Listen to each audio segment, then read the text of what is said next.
and it's my privilege today to welcome Professor Susan Carter for her presentation, or lecture I should say, which is entitled Moving from Hazard Vulnerability to Disaster Resilience, the Experience from the Mississippi's Gulf Coast. I hope it's the same, yes. Susan is a Carolina Distinguished Professor of Geography at the University of South Carolina, and she also is the director of the Hazard and Vulnerability Research Institute. Susan has a distinguished career, author of many publications, and particularly in the context of interest for us, in 2006, Susan led the Hurricane Katrina post-event field team, which looked at examining the geographic extent of storm surge inundation along the Mississippi and Alabama coastline and its relationship with the social vulnerability of communities there. Susan serves also on many different advisory boards and committees. I'll just mention one, which is the National Institute of Standards and Technology. And I mention it because I'm quite proud these days with David Wineland being a Nobel Prize for Physics, announced 2 days ago. So I hope we say Wineland. Anything that is W-I-N-E for Frenchman is wine. So, so I hope that's correct. She also has been a coordinating lead author of the IPCC SREX report that came out this year. Is an editor on many different journals. And the most important, she is a shareholder of the UNU-EHS Munich Re Foundation Chairs on Social Vulnerability project, which just ended after 7 years recently. We had a Keystone conference from Monday to Wednesday, and this is one of the reasons why Susan is here, where she has been instrumental in getting this, in having this program quite alive and very interesting for a lot of PhD students, like many of you here, that we're grateful for this. As you know, the format is, next will be Susan delivering her lecture for 40 to 45 minutes. Then we will have Professor von Braun being the discussion opener, who will be slightly provocative, perhaps, but will get us going in the discussion. Then Susan will have the opportunity to respond to Professor von Braun, and then we will open a discussion with you. And then Susan again will address these questions, and we will then finish at 6 p.m. So without any further delays, Susan, thank you very much for being here, and the floor is yours.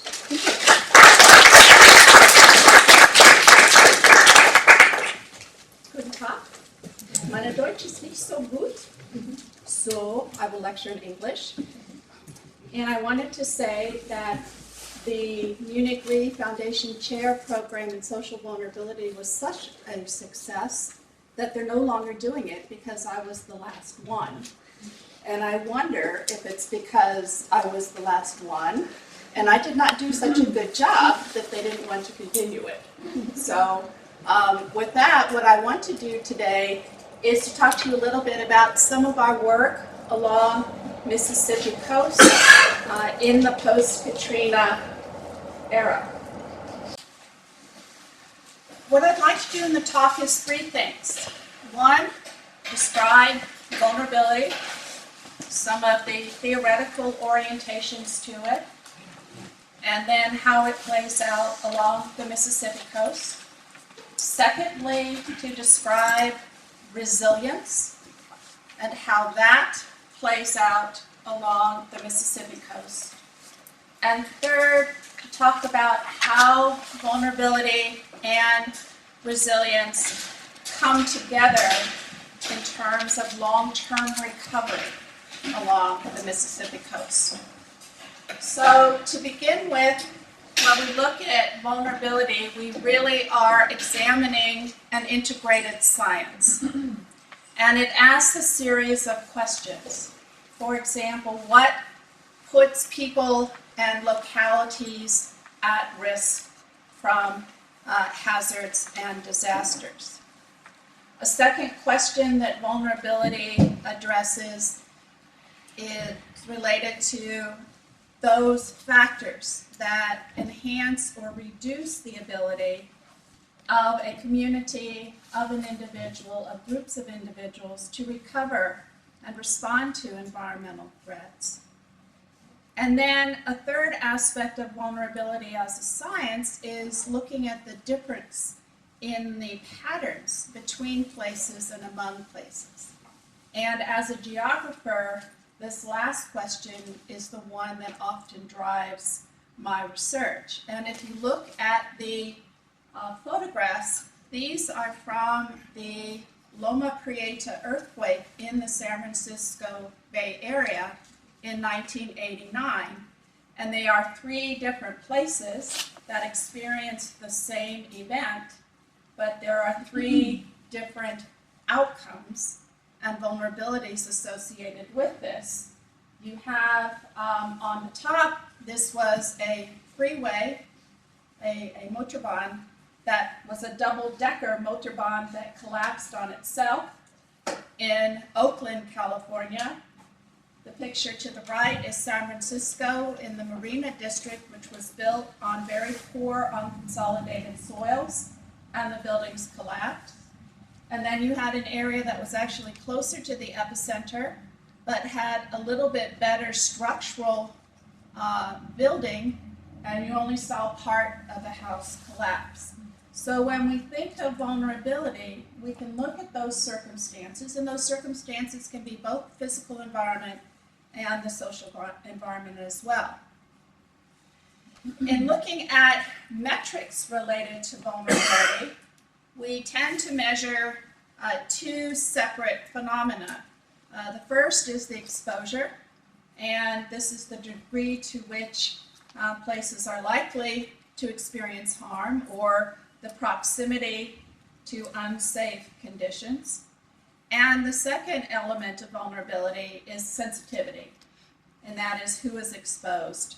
And that could be individuals, it could be places, it could be systems, and also how they cope with that exposure.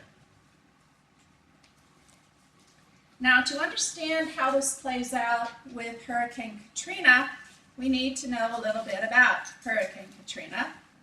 And Hurricane Katrina was a Category 3 storm when it made landfall along the Mississippi coast. At that time, it had 125 mile per hour winds, and because it made landfall at the Louisiana-Mississippi line, the forward motion of the storm impacted the Mississippi coast more than it did Louisiana. For many of you who have heard about Hurricane Katrina and New Orleans, the disaster in New Orleans was related to levee failures. It was not directly related to Hurricane Katrina. It was indirectly related to Hurricane Katrina. The disaster along the Mississippi coast was directly related to Hurricane Katrina with a 30-foot storm surge. And what you can see here is this was a house that was elevated. It was elevated by 15 feet and was completely wiped out because of the 30-foot storm surge. We know that there were hundreds of thousands of people displaced along the entire coast. We know that more than 1,800 people died, but we don't know exactly how many people died. And we know that it cost more than $125 billion, but we don't know for sure exactly how much it cost. This is the Mississippi coast, and this is the path of the hurricane here. And any of you that understand the dynamics of hurricanes know that you're going to get most of the water and the impacts are going to be on this side. And so this is the area in Bay St. Louis that experienced the brunt of the storm. We know that the entire coastline experienced some form of impact, but this impact wasn't really random. It was manifest itself in those underlying patterns of sensitivity of the populations. And that the highest areas of impact shown here in the catastrophic area in the red, you can see located in Bay St. Louis, and then also right along the coast here, may not have been those areas that were most sensitive to the impact, and that's what the other map shows you on top.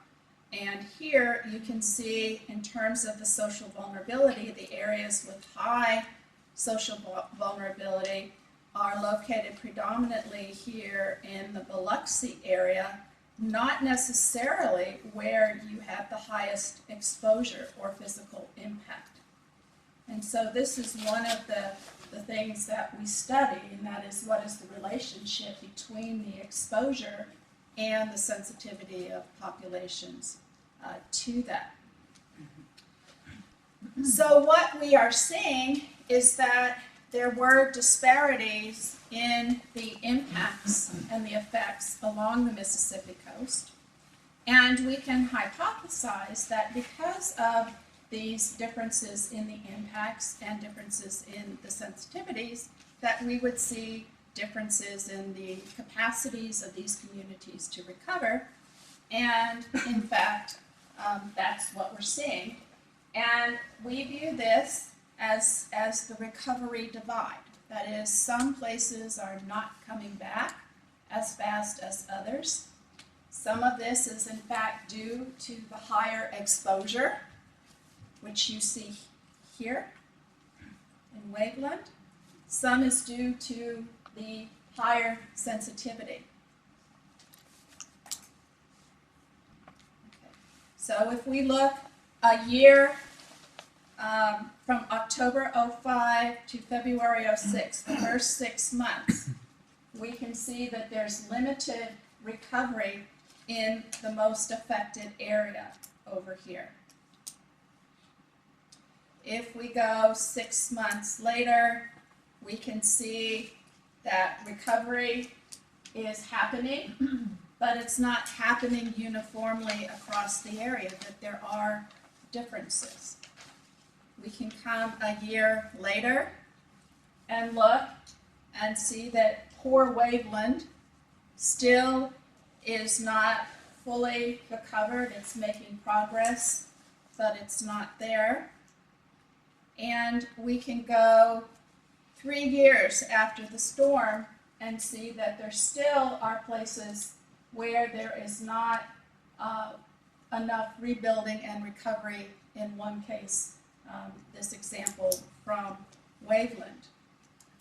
The question becomes, what is going on? What is facilitating or not facilitating this recovery? To give you an example, this is Ocean Springs, which is a more affluent community, and you can see what it looked like 6 weeks after the storm, which is when we went down there for our first field trip. And we've been going back to the same places every 6 months for 6 years. And so we are able to photographically document the recovery in these places. So you see in February, the debris has been cleared. A year later, we've got the framing for the house. And then a year after that, we have a brand new, very expensive house. And it shouldn't come as any surprise to you that those places that are recovering the fastest are those that have the more wealth. And these are the people that have the insurance and have the financial resources to put towards recovery. And those communities that have less affluent people in them are still having difficulty in the recovery process. Now, many suggest that resilience is the opposite of vulnerability, and I don't take that particular view of things. I think that just because you may be vulnerable, let's say you are poor and you are a minority person and you have little education, that doesn't mean that you don't have resilience. It means you have a different kind of resilience. And so we need to step back a little bit and talk about what do we mean by this notion of resilience.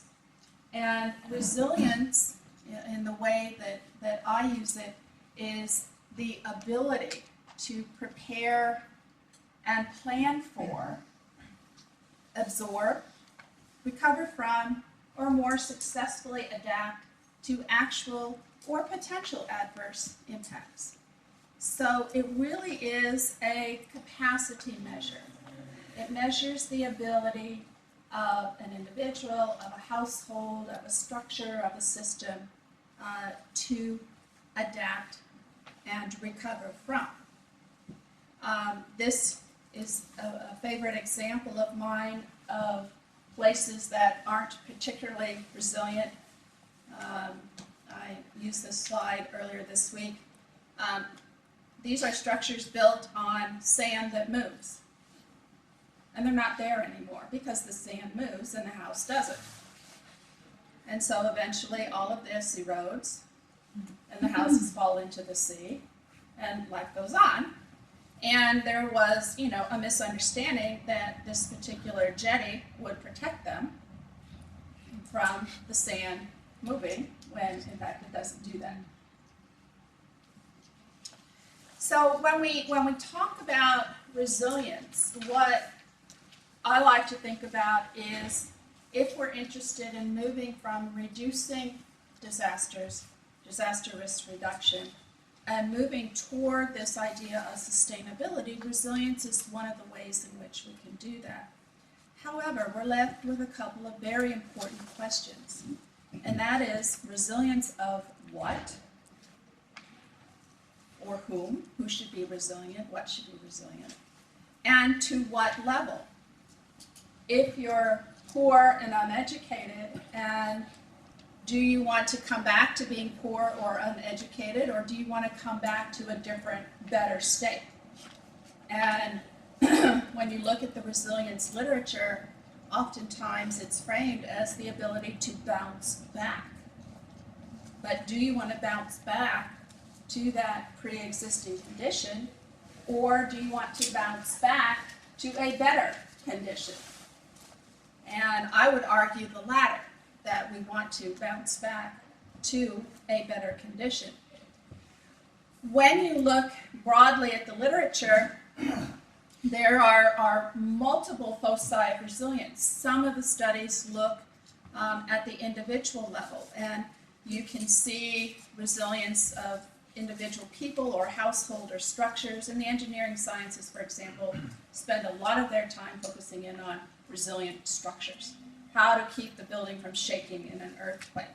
How to keep the building resistant to wind. Other work looks at social groups in terms of the resilience of, in this case, African American populations. We can look at infrastructure, which is the bottom picture of the levee system along the Mississippi, or we could look at sectors. We could look at it as the power of the energy sector. We could look at it as the commercial sector. And you will find in the literature a variety of studies that focus in on resilience, but they all take a particular perspective. They may focus on the individual, they may focus on a sector and so forth, or they may focus on particular places. They may focus on communities. They may focus on ecosystems. What is the resilience of a mangrove ecosystem, for example? Or what is the resilience of an agricultural system? So when you're reading through all of this resilience literature, it's really, really multidisciplinary and drawing from a lot of different kinds of literature. But the way that increasingly we are beginning to think of it in the disaster community is community level. And we think of it as the intersection of people, the natural environment where they are, and the built environment, the engineering systems. And in many ways, it's very synonymous to ecology, and we're looking at communities as systems of systems.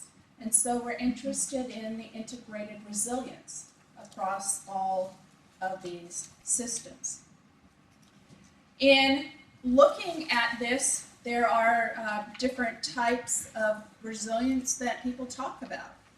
So not only do you have different disciplinary perspectives and different foci in terms of your study unit, you also have different types of resilience.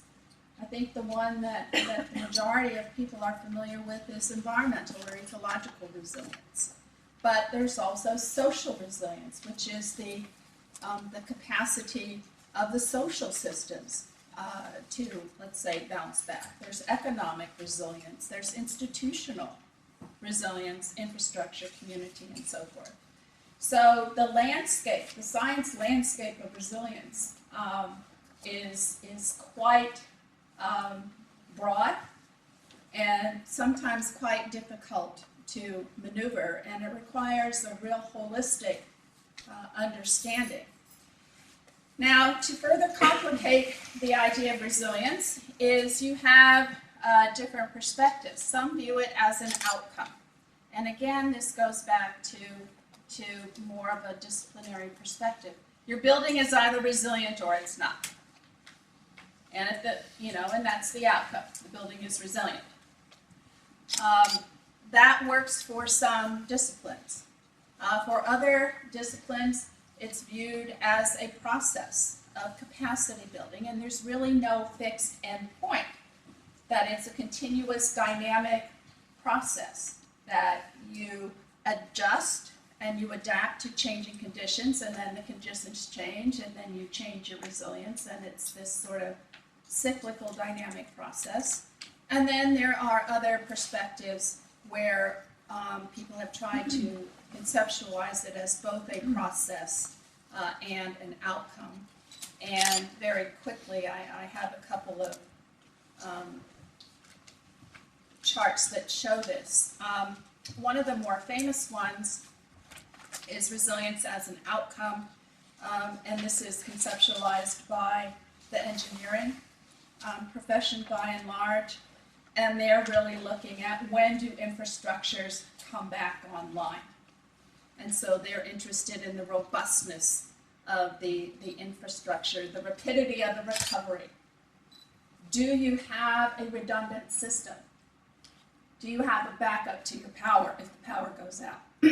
And so their measure of resilience is how quickly does the power go on once the power goes off. And that's a very different perspective than you would get from someone who looks at resilience as a process. And this is a very good colleague of mine who is a mental health professional. And she looks at the resilience from a mental health perspective and looking at those kinds of factors like social capital that help communities, that help individuals in times of stress to be able to absorb the impacts and to recover. She doesn't have a particular outcome measure, but it's this continual process, and this is what we mean by resilience as a process. And then there's an attempt to try and take this literature and to put it into both a process and an outcome model, and this is called the DROP model. And it starts with the idea that there are inherent vulnerabilities in places, and this is really a place-based model. There's also inherent resilience in places. Something happens, there's some immediate coping that goes on, and it results in some form of an impact.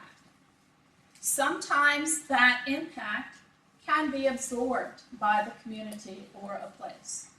That either they have a lot of capacity there and they can withstand that shock, or the shock itself is not a disaster, in which case they can absorb the impact. In some instances, however, they can't. And this is where you get into the resilience. And the resilience becomes an adaptive mechanism. And this is where the process takes place. You have a lot of improvisational learning as the disaster is unfolding. You have a lot of social learning that takes place, and this then influences your degree of recovery, which in turn influences your ability to prepare for the next storm or adverse event, and it also influences your mitigation, in this case disaster mitigation, not climate change mitigation, in either positive or negative ways. So if we think about all of this sort of landscape of resilience, the question is, how do you move from this sort of broad theoretical framing to something really specific? How do you measure? What do you measure? How do you measure it? What data do you use? And more significantly, how do you know if you get it right? So we have a couple of suggestions. One, we can develop a series of indicators that allow us to perhaps look at what the existing conditions are. And there is a real science to indicator construction that most people don't think about. They just go out there and develop an indicator and they don't go through all of these steps. And unfortunately, the decisions that you make at each one of these steps influences the outcome that you have. And I have an example to show you. So how you normalize your data, how you weight the data makes a difference in the end result. And I point this out to just caution you that when you see indices or indexes, always ask about what are the assumptions in these indices. There are a number of resilience indices that are starting to come out. Some of them are quantitative, some of them are qualitative, some of them are dual attribute, some are multi-attribute, some are measured with things like census data, others are self-report data, but they're all trying to nibble around this big circle of things that we call resilience.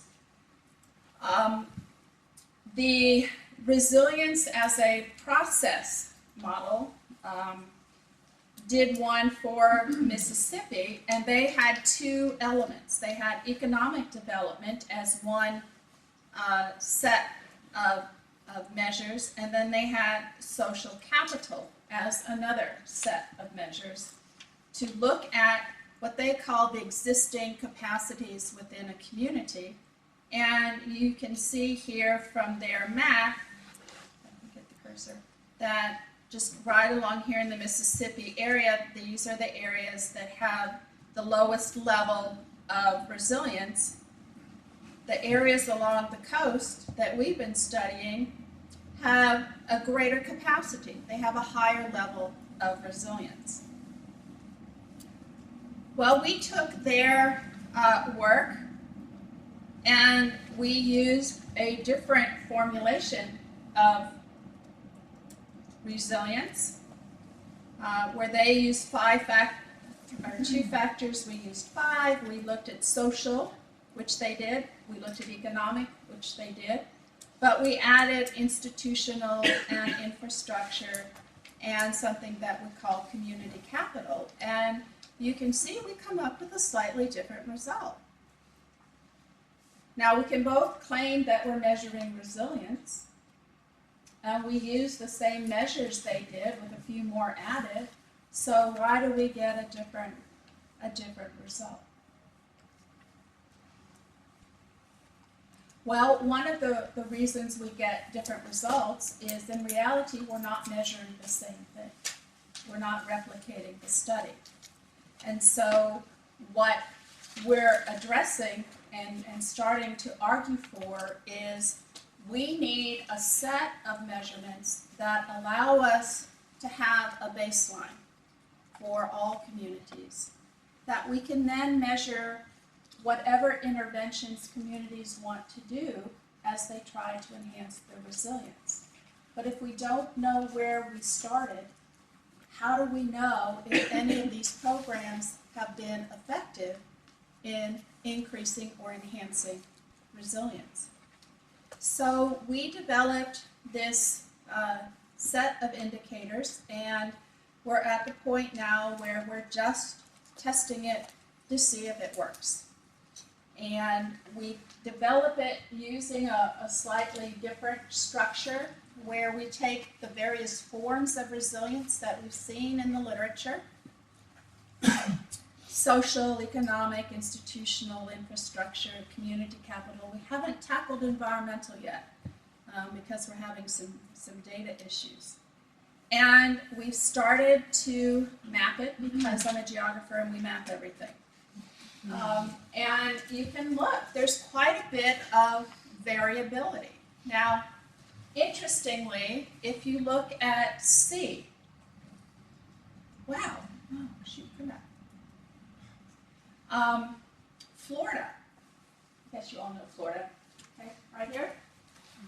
Look how good Florida looks in terms of the institutional capacity, in terms of its institutional resilience. Well, why is that? Okay, disaster experience is one of the variables. Florida's had a lot of disasters, no doubt about it. Florida is really, really good now at dealing with disasters. Every time there's a disaster, you get a lot of money from the U.S. federal government to develop mitigation. So mitigation comes up. Florida's really good at responding because it has all of this money, because it has all of these disasters. So I would be really worried as a researcher if Florida did not come up. My poor state hasn't had that many disasters, so I'm actually wishing for disasters. So we get money so we can do planning and mitigation. But that's kind of sick to wish that on my state, but as a researcher, that's what I would like to see.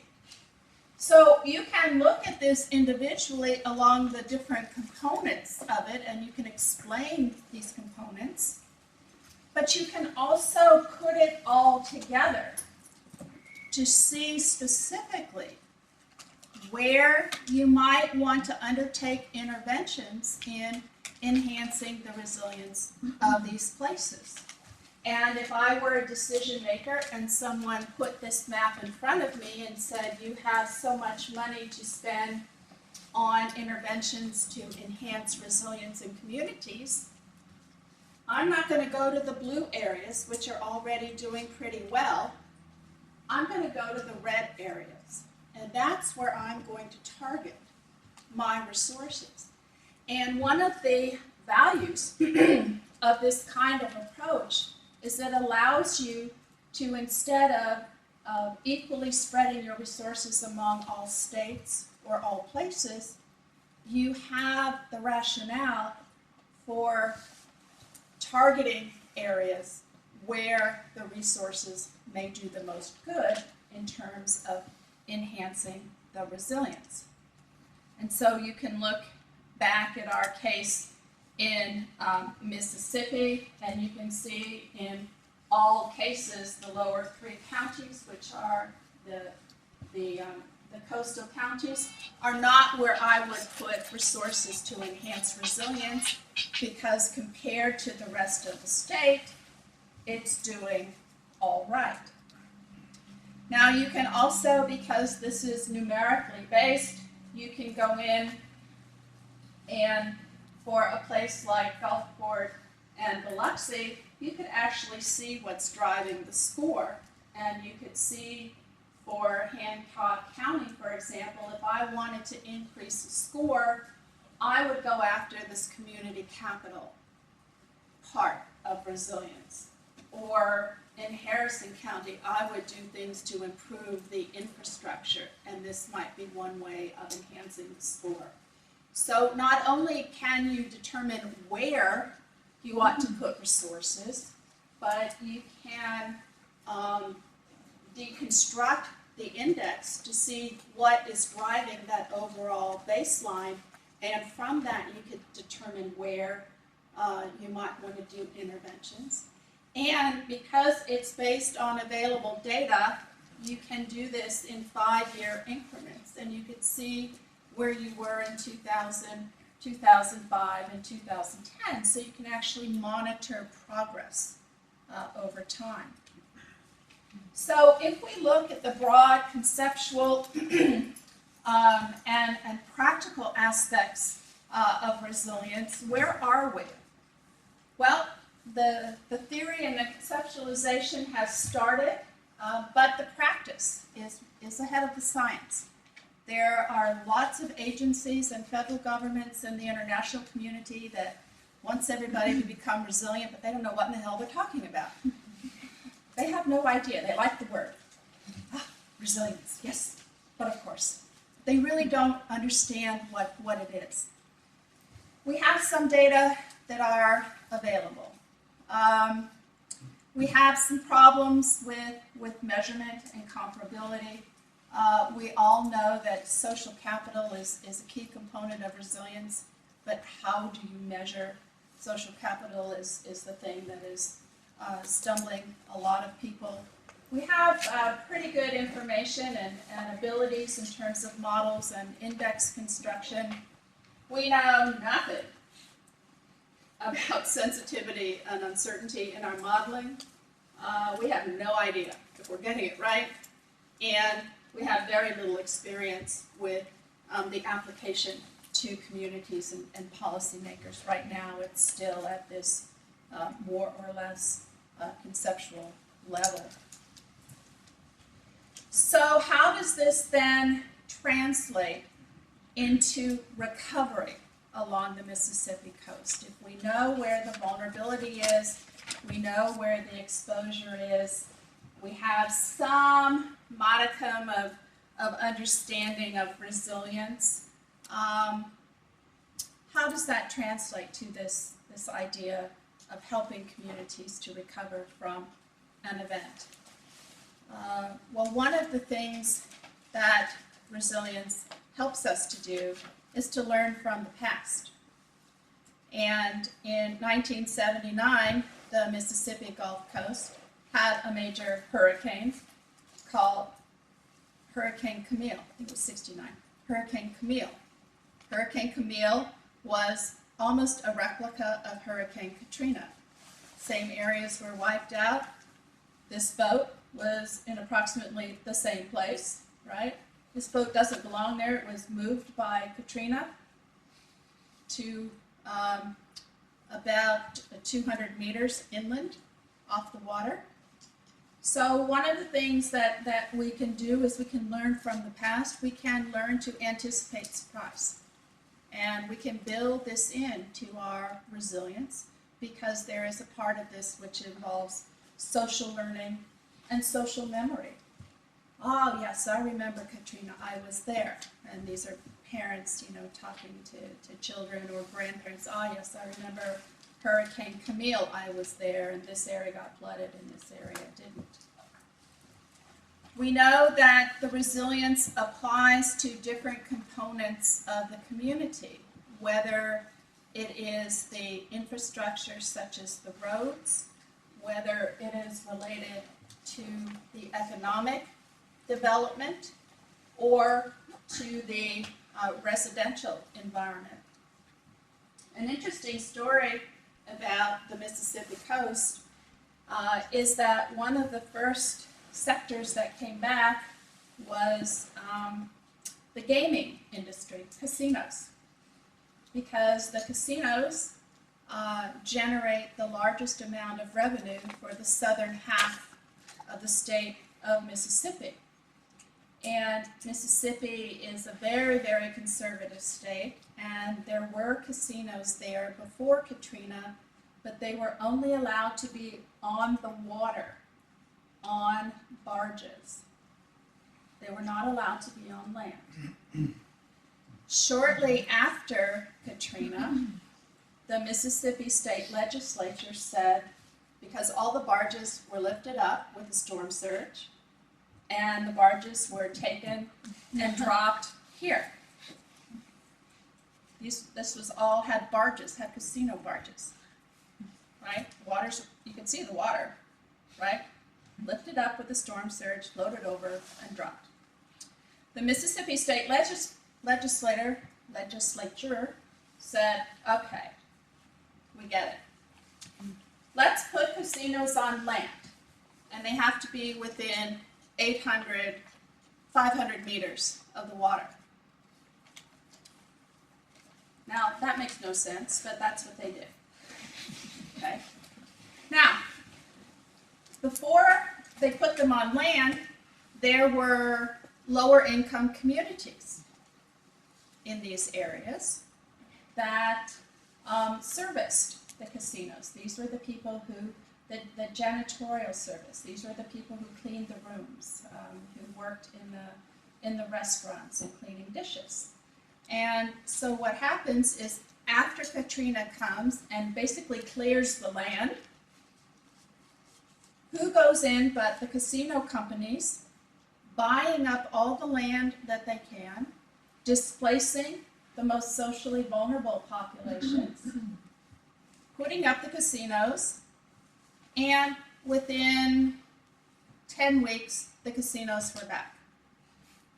Nothing else was back, but the casinos were back and back in business.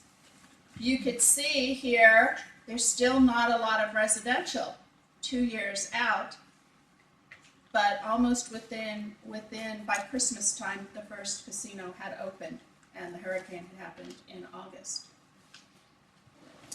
We know that resilience is dynamic.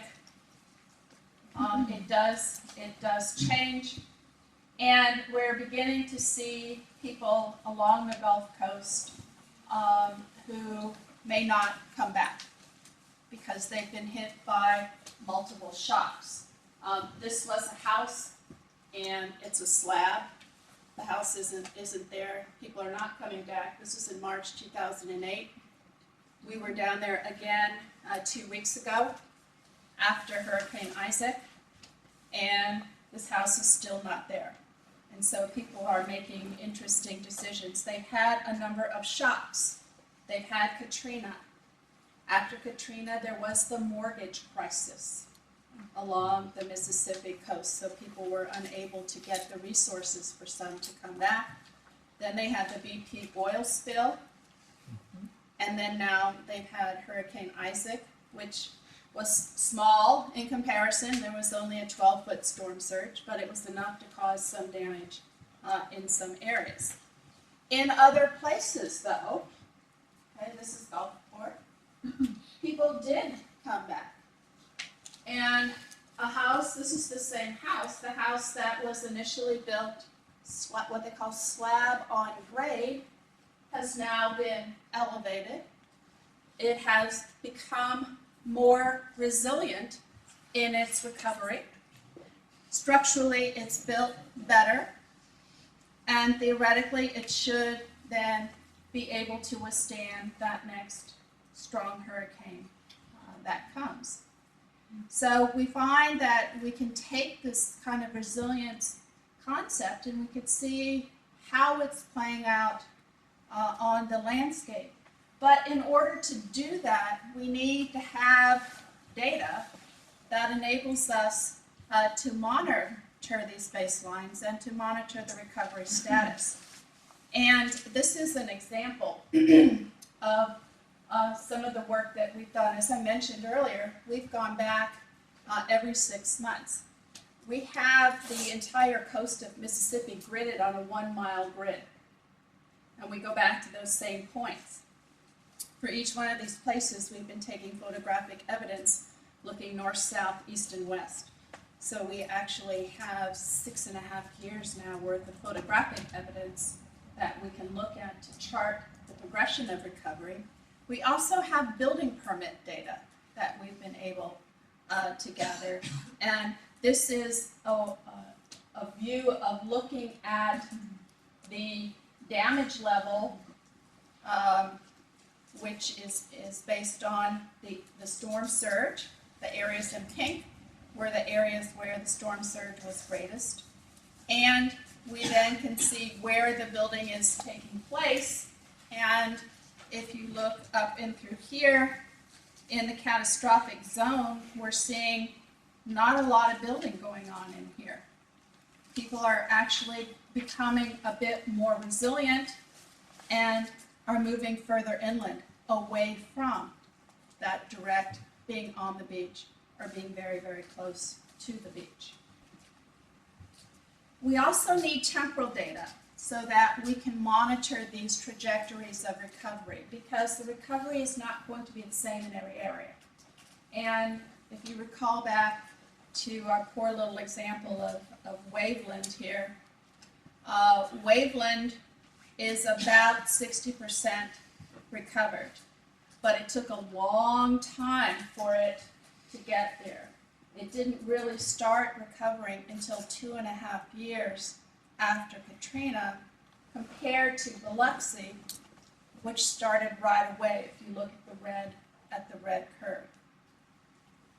Part of it is Biloxi is a wealthier community. Part of it is Waveland was originally on a septic system, and it had to wait for the federal government to give it money to allow it to build its sewer and water system back. And that's what took part of the 2.5 years. You look at the trajectory for Biloxi, quite different than Waveland. So when you look at recovery along the Mississippi coast, you have the disparities in terms of the vulnerabilities, you have disparities in terms of the resilience, and you clearly have a recovery divide. And then you're left with the question of how do you enhance the socially just policies and programs in looking at resilience and recovery, and focusing in on recovery and resilience for whom? The wealthy in Diamond Head, or this was the before in Diamond Head and the after. I like to call these the McMansions. These are these huge properties. Or something like the lower Ninth Ward. This is what it was before, and then on the right is what it was after. And you can see that the community is simply not coming back at all. That's it. Thank you.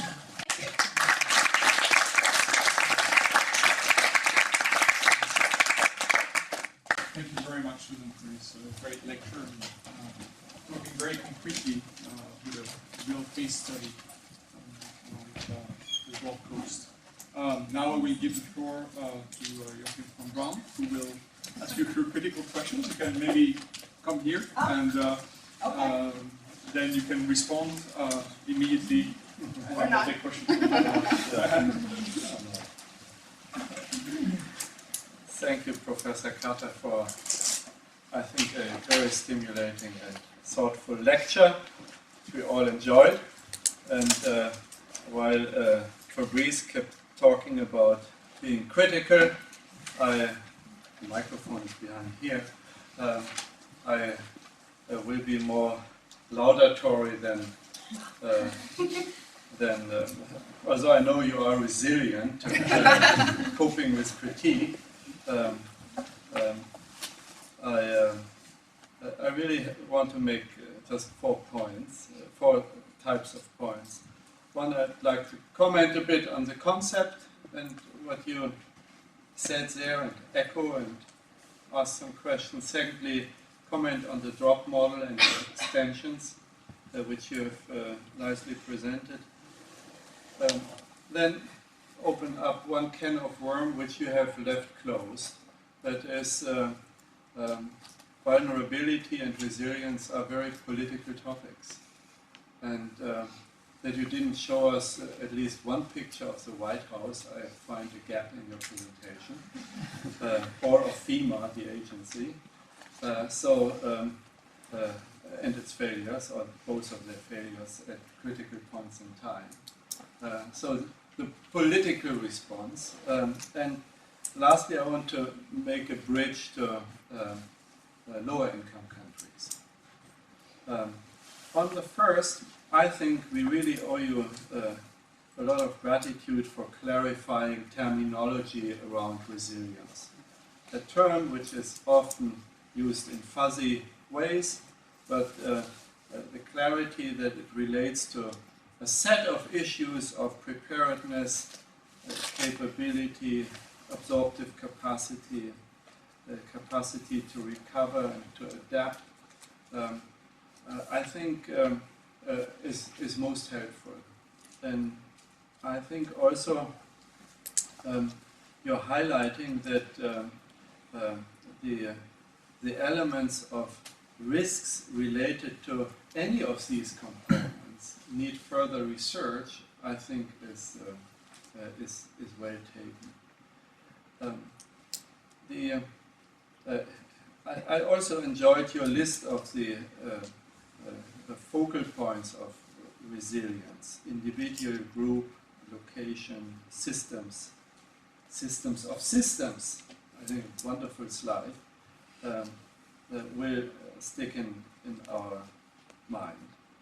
There I would have liked to see you focus a bit more on the power of building assets, of economic levels of economic development as a fundamental driver, in addition to social capital, institutional strengths, and the likes. That the world has become so much more a safe place for so much more people over the last century, in particular, I think needs to be pointed out, and that the flip side of it, that poverty, lack of capacity to build assets in private hands and public hands, meaning infrastructure, public assets, infrastructure, are key for resilience or lack thereof, or vulnerability or lack thereof, I think needs to be emphasized. The world has become a more safe place for the large majorities of people in view of continuous natural disasters because of that factor that the world has become a richer place. How do you read that? Numbers of people dying from disasters have gone down, sharply gone down. I come back to that in a moment. I think the drop model is extremely helpful. It starts with theory, you extend to concept, and then you left the big question mark for researchers in the room to focus more on measurement. That's where I take issue with you. I think it is, modeling around a disaster resilience is more than pushing the measurement frontier. I found it extremely interesting that you had these layers of maps, social vulnerability, economic, institutional, and so on, moving from 3 to 5, all very convincing. But where you lost me was when you quickly put them one above the other. On what theoretical foundation was that? And how do you weigh the components? I think there are some good statistical methods to weigh things together, which some of which say the same things, so to filter that out. But that's technical cleanup of laying maps one over the other. But in any case, I found it interesting, but I think that's where I would argue for more rigor and for more modeling rather than for more measuring and for compiling things together. So that was my second point. I think the models which you have put before us have great potential, and we should follow in your tracks there. On the third one, I think we all remember that was the political side of the big story. Katrina probably cost George Bush the election. Maybe, maybe not. The nervousness with which President Obama responded to the drought in the Midwest, being present there and make sure that virtually half of the United States was declared disaster area. So no mistake, one can overdo it. One can underdo it and overdo it. So the optimality of response to disaster, I think, is an issue. If one overdoes it, one spends too much money on the thing, which has opportunity costs. Maybe some schools could have been built elsewhere in the United States. But I'd like to ask you to elaborate a bit, if you want to take the time later on why was there this large institutional failure to respond on time to Katrina institutionally, although lots of the institutional and organizational mechanisms were in place in principle. And you remember the debates and the stepping down of the head of agencies and so on. So don't we need to invest more in political response capability?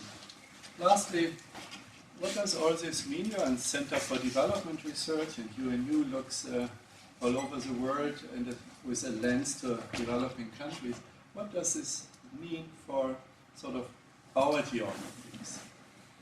I think a lot. And the concepts are universal, which you have laid out. If you look today at the resilience to hurricanes or cyclones, they are called in Bangladesh, compared to 20 years ago, the same has happened there. Schools are now built on pillars, rather like has been learned in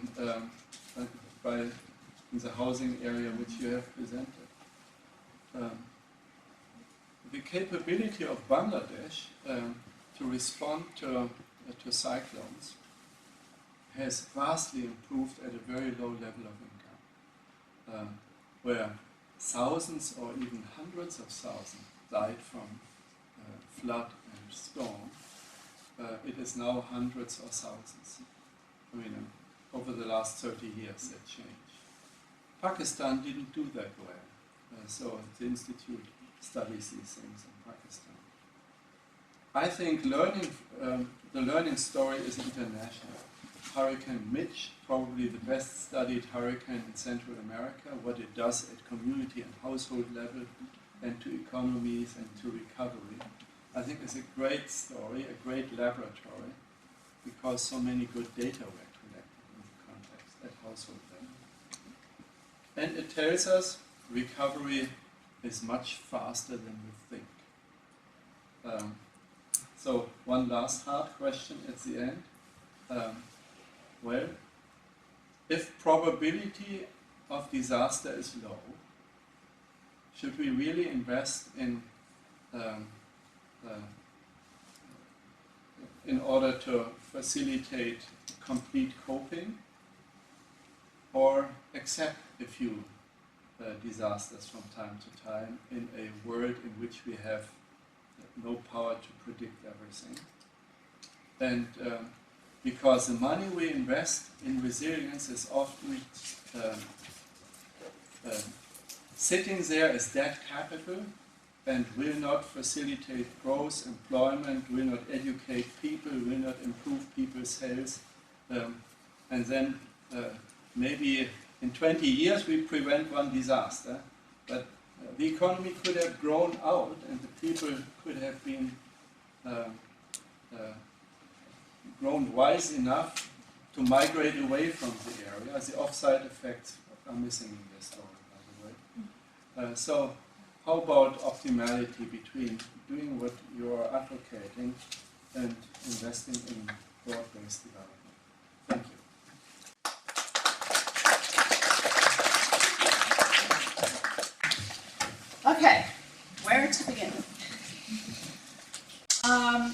let's start with the drop model. The various resilient seas are part of the system of systems of a community, which is why we put them together, because the social, the economic, the infrastructure are all part of the community. So I deconstructed them to show you the individual, but we put them together to show the whole. It's done in an additive model, an equally weighted additive model, because there's no theoretical justification for weighting one component more than the other. Now, you can experiment with expert judgments, and you could use a Delphi technique, perhaps in a policy realm, to ask policymakers, well, in your judgment, which of these types of resilience would you weigh more? And that would be one way of doing it. But in the absence of any theoretical justification for it, our weighting scheme was an equal weighting scheme, and that's how we produced that. There are a couple of papers that go through that, and I think I'm going to leave a copy of that with Fabrice, and I think I do have the papers listed where the technical detail is there for people to look at. The second point about the political failures, absolutely. My government was not at its best. My government wasn't there at all. And there are a variety of reasons for that. First and foremost is after September 11th, there was a wholesale restructuring of the federal government in the U.S. with response to its disaster response capacity. And everything became focused on the terrorism threat, and nothing was really focused in on natural hazards. And there was a movement of the Federal Emergency Management Agency out of being an independent agency, was folded into a Department of Homeland Security. So it was about 3 levels down in terms of the bureaucracy in Homeland Security. And the head of Homeland Security was someone who had no emergency management experience. And so when Katrina was happening, he had to go to his boss, who then had to go to the secretary, who was a judge. Again, no one with any experience in emergency management, to get things cleared. So from the federal side, you had some problems structurally with the way in which response was set up.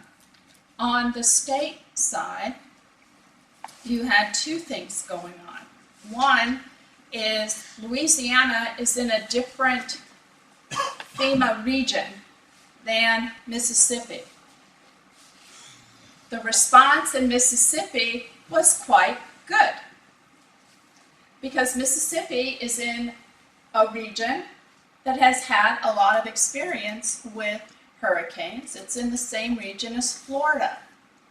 And there's a mutual aid pact in the region where Florida was sending resources, staging resources right along the border, as was South Carolina and so forth, getting ready to go in and help Mississippi.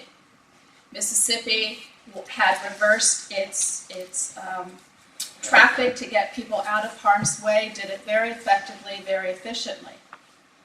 Louisiana is in a different region that has less experience. Louisiana, as a state, has a completely dysfunctional state government. Louisiana and New Orleans as a city has a corrupt and completely dysfunctional city government.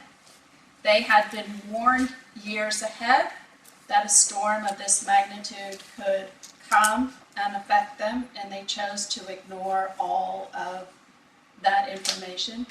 So you had a dysfunctional city in a dysfunctional state with a federal bureaucracy that didn't really know what they were doing. In the case of Mississippi, Mississippi ignored the federal government and did it pretty much on their own with help from neighboring states. In New Orleans and Louisiana, they didn't do that. The governor didn't even know that she had to ask for federal help.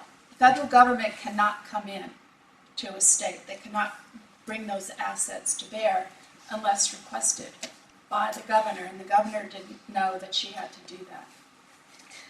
So this is part of the problem.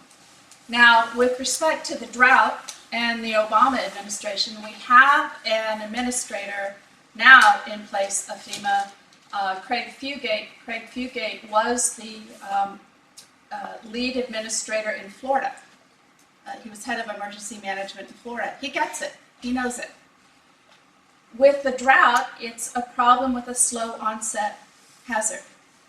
And it took a while for people to realize the severity of the issue. And once that's severe, it's not as immediate as a hurricane would be. And so I think it took a while for that to come to bear. And they're finally getting it together. And now everything has been declared a disaster. Not everyone's going to get relief from it, but they've made this sort of broad sweep, and they've probably done it because it's an election year, and they don't want to piss off any of the people in the Midwest who are going to vote red anyway. They're going to vote Republican anyway, so but that's my cynical view of things. Let's see, the other one about the application to other international contexts.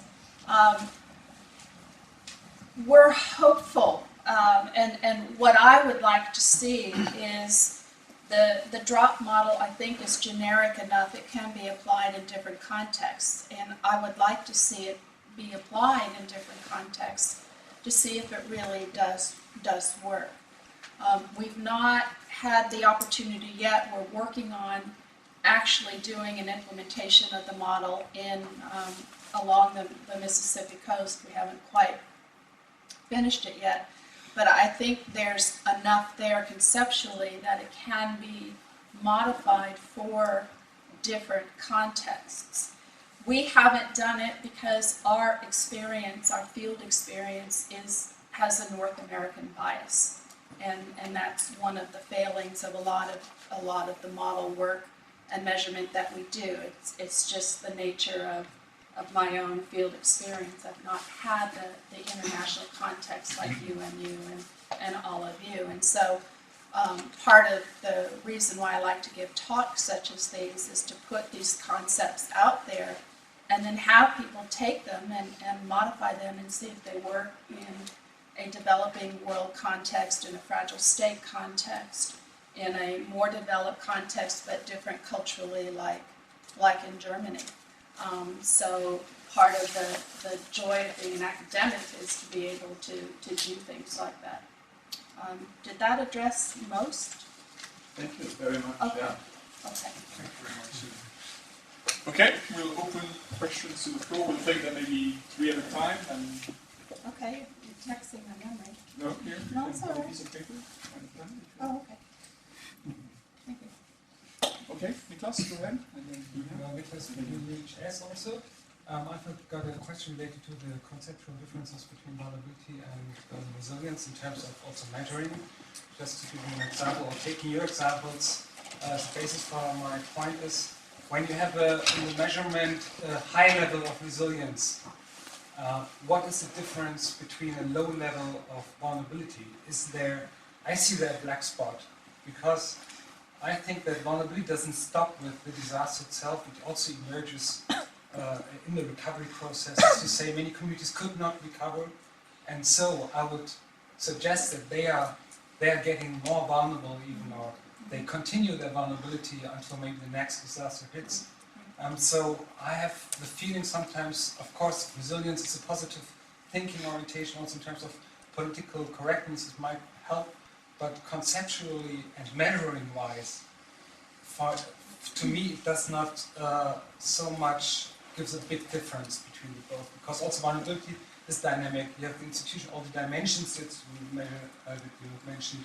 You have the dynamics behind. So I have this question: why focus in the measurement on resilience, and why? How would you conceptually differentiate between the two? Can we maybe just do one Okay, more yeah. thing into that? Philosophically, I agree with you, but at some point you have to parse out when you're doing research and do what's manageable first.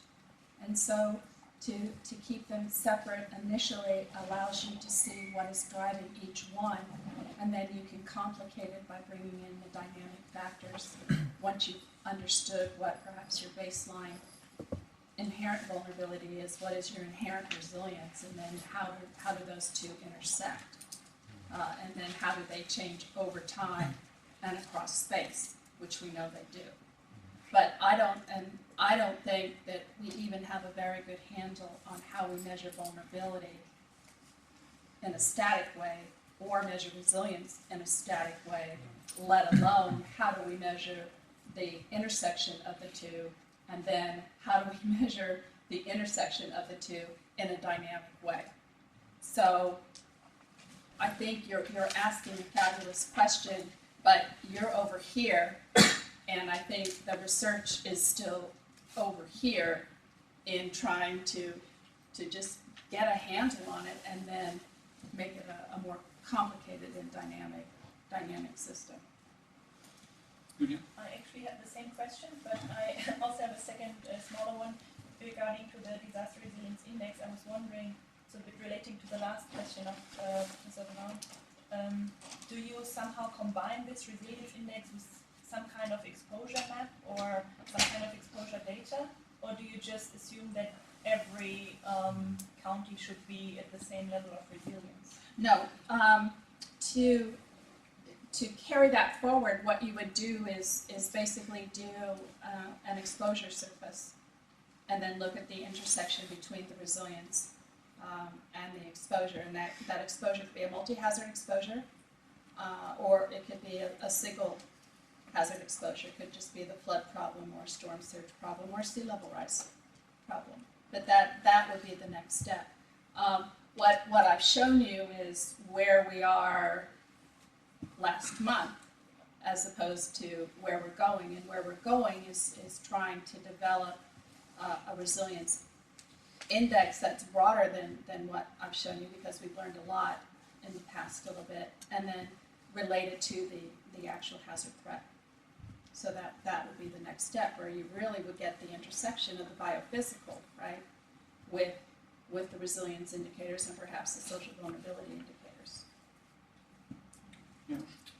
I had two questions. The first one is, you just mentioned in your answer, Louisiana government was dysfunctional. And if we take this statement, then it would have been dysfunctional to anything else, not only to the hurricane. So in a way, I believe there might be a step to be taken both in vulnerability and potentially also in resilience, to split this concept into two components. One is a kind of predisposition, being independent of hazards, and then looking into that based on this very general measure of weakness or vulnerability, how it is becoming a hazard-specific vulnerability regarding whatever may happen. And then also the resilience or coping capacities or capacities to respond could be very specific. If I am living along a river, I may have excellent knowledge of floods, but if I am suddenly hit by an earthquake where I don't expect an earthquake, my hazard-specific vulnerability could be enormous, whereas so the vulnerability can have two sources, potentially also the resilience. Right, right. The other question is, probably also you would say it is not even there, it is already outside of the room, is when we measure both resilience or vulnerability, how far we are able, or how far we are from the fact to measure it in absolute terms. It means that if a government has to decide where to invest to compare vulnerability of two communities being exposed potentially to different type of hazards, And, but it's this, I believe, in the political response to vulnerability is an extremely important thing to decide on a more absolute criteria and more, realistic one, than to a kind of political or compassionate. One of the approaches that we've taken, which addresses your first point, is we look at vulnerability as a pre-existing condition. So it's there irrespective of the source of the threat. And we look at inherent resilience also as pre-existing, pre-impact. These are the antecedent conditions. And so you don't get that sort of dynamic vulnerability and dynamic resilience until you have further down with a specific event. So that's the way, at least conceptually, we parsed it out in order to develop, looking at it from a metric perspective. We've also avoided looking at it and using absolute values because we think you can't verify it. So we've done all of our work on social vulnerability metrics as a comparative metric.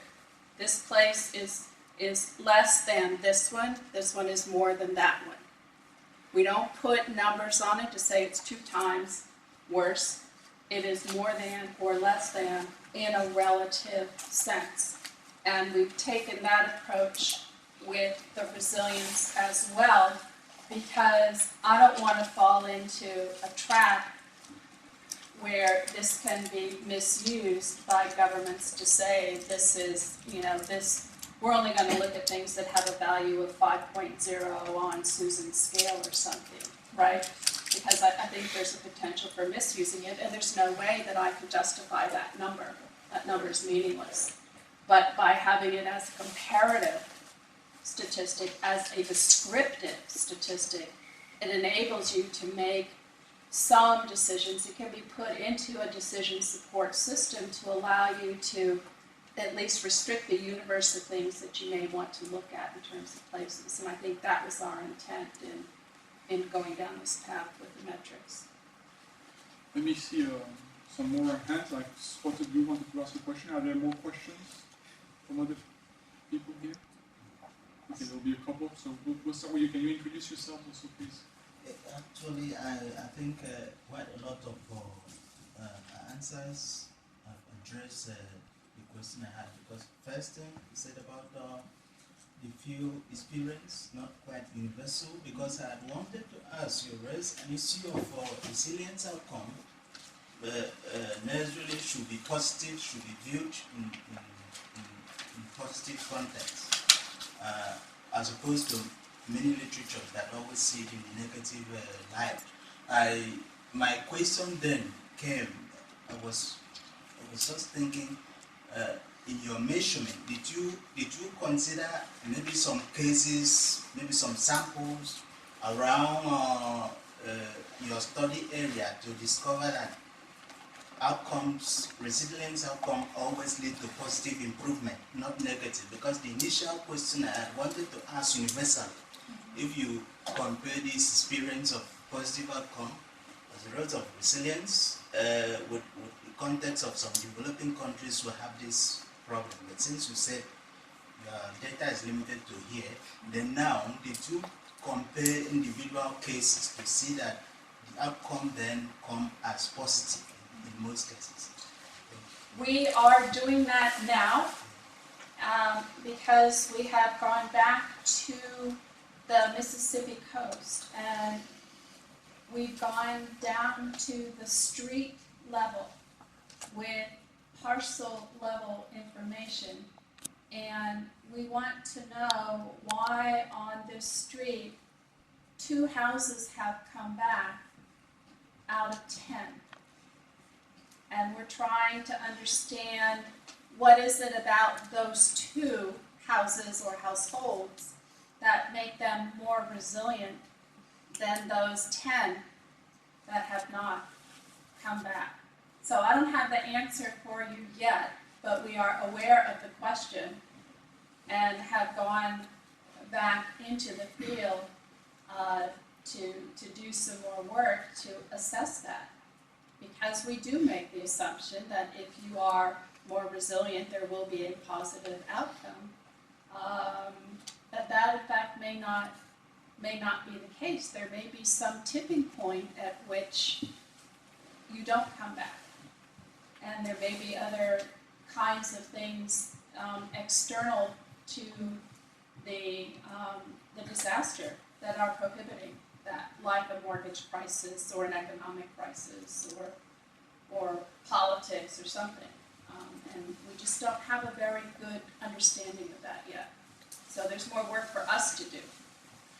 I have 2 more questions here, and I'll have one last one. Okay. So let's get My name is Max Stefan. I'm a geography student and working for Center for Development Research as well. I have one question regarding adaptive capacity, how that fits into your framework, because I know some authors also think that adaptive capacity is more wider term that contains resilience, and from what I understand from your framework, it's more like resilience covers adaptive capacity.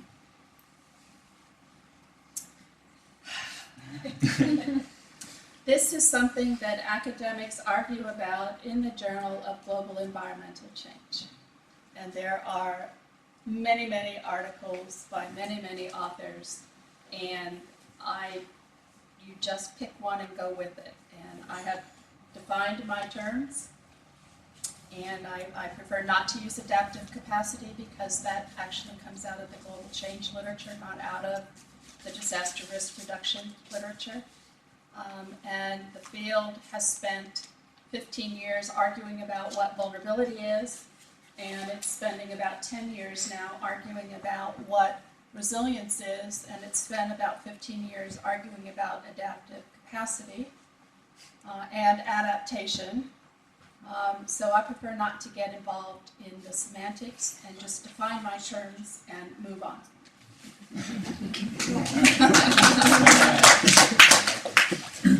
Doesn't answer your question. Not very satisfying. Yeah. That's okay. Mine is a simple follow-up question, which I probably just mentioned in between. That is the off-site effects of disasters.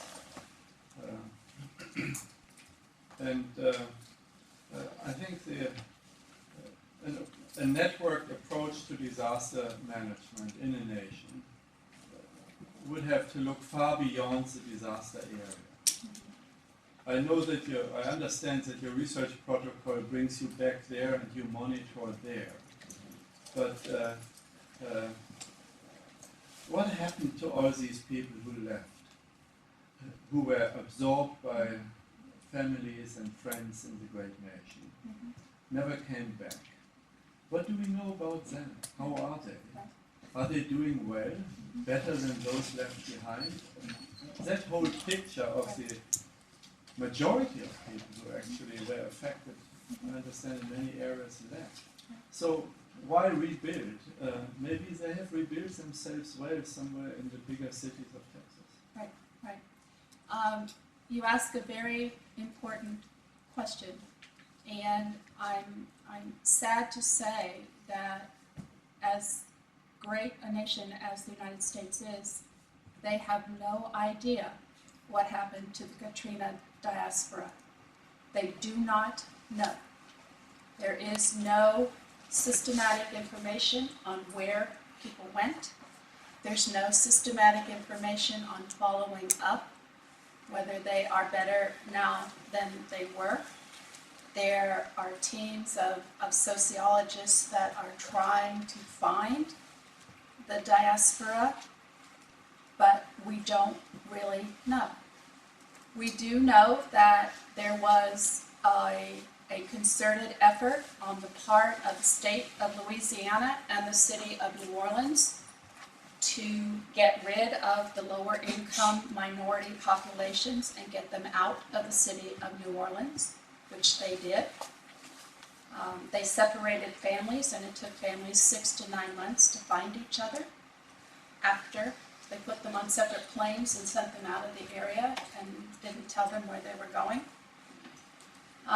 We know that New Orleans is a smaller city than it was. It's lost about 1/3 of its population. It's more affluent than it was, and it's more white than it was. And many think, and can document this, that this was done by design by the state of Louisiana and the city itself.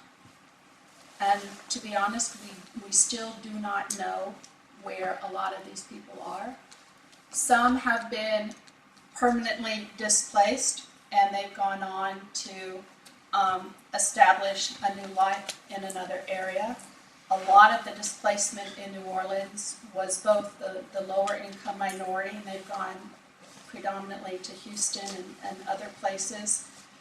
The more middle class professionals, like the lawyers and the doctors who were African American middle income, they have no businesses to come back to in New Orleans, and so they have permanently left for places in the south or places in the north. But we honestly do not know where these people are, and there's not been a concerted effort to find out, which I think is quite appalling. One last question, if I may. You mentioned in one of your last slides in areas where there is very little rebuilding taking place, that the people will actually be more, or the communities will be more resilient because they move further inland. If I put this with the example you gave of the casinos, you had socially vulnerable people living there before. They've been displaced by the casinos. Yet, you would infer that they are more resilient now because they've been moving, presumably, inland somewhere, displaced by the casino. I have difficulties in putting these two issues together because basically you would have to argue that their resilience was poor. You mentioned tipping points, perhaps institutionally and economically and socially also induced tipping points that didn't give them enough power to be able to stay where they were, competing against the casinos. Yet, the argument that they might be more resilient because they would be displaced somewhere else, I think it's probably ethically problematic. Maybe they are more resilient to this type of hazard, but their resilience would remain low for other circumstances, perhaps. One way of putting it. Right. In the specific case you mentioned, what may be at play is that they've been moved to more resilient structures, but their vulnerability remains the same. That they've simply taken that pre-existing vulnerability that they had and have been displaced to more resilient structures, but they're as vulnerable as they were, perhaps not more so, because now they have to commute longer distances at greater cost for the same wage or lower wages. And so the dynamic on how the vulnerability and the resilience play out is going to vary temporally, but it's also going to vary spatially, I think. And we haven't gotten to the point yet of actually pulling that story together in a systematic way. Okay. Susan, Right. thank you very much Thank for you. this lecture.